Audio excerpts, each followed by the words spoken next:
Look at the richest people in America. Right now, at least, they're mostly involved in technology. They're in Silicon Valley. That skill is what these kids have. These ones, the difference is the ones in Africa don't have the opportunity. The ones in America, they have the opportunity and they're following through that. So these ones that don't have the opportunity now become the hackers and the scammers. Hello fam, welcome to the African Diaspora News Channel. I am Wongel Zelalem bringing you this report. Today's report comes from a church in Nigeria.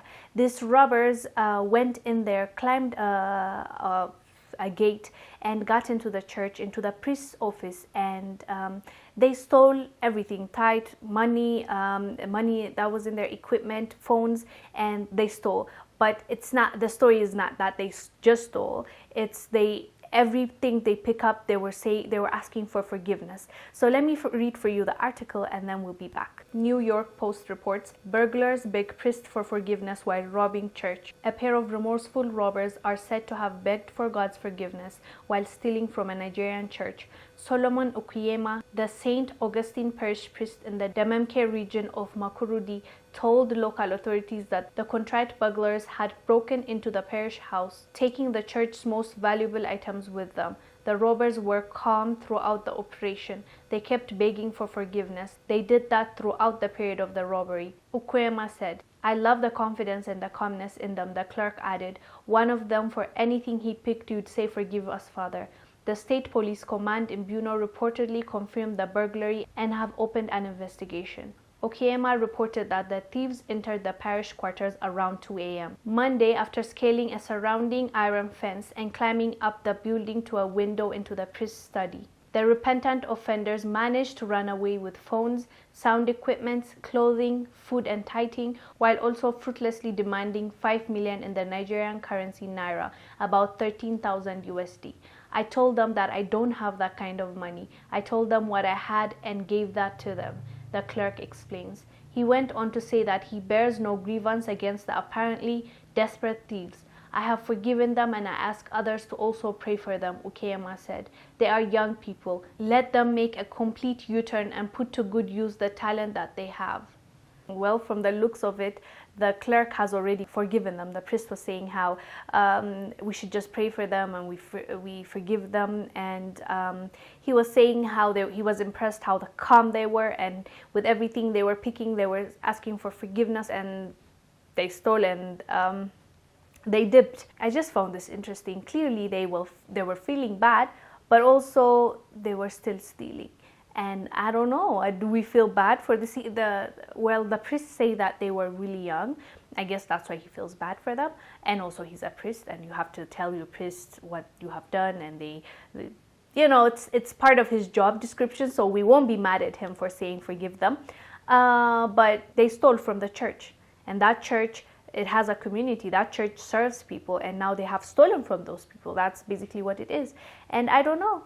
It's just interesting that they believe that they're doing something wrong. That's why they were asking for forgiveness with every single thing that they're picking up to steal, but also they're stealing. I agree with something that the priest said, though. He said if these kids used their skills for good, they can achieve a lot and they can be someone, and I totally agree with that. And again, I hate to bring it back to our corrupt leaders.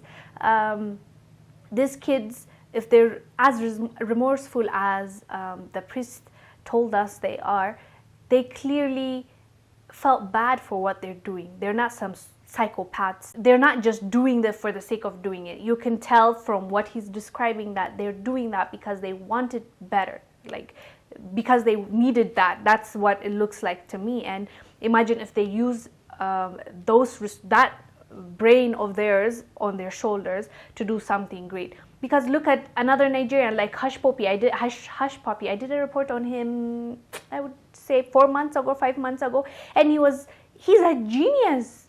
He is a genius. He was able to scam from big Premier Leagues and people and scam millions and live a lavish life. That tells you what kind of potential our people have.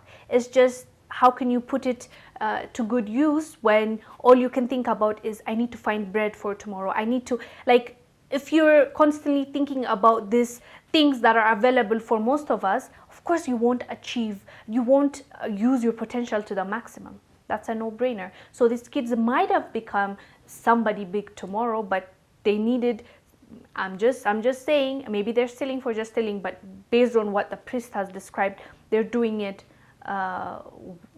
while being remorseful. So if they got better opportunities, it sounds like they wouldn't have, or they wouldn't choose this route. So, you know, better opportunities keep people from doing these things and going out of their character to steal and kill and destroy. So as I said, Hush Puppy, with that brain, imagine if he used it for good.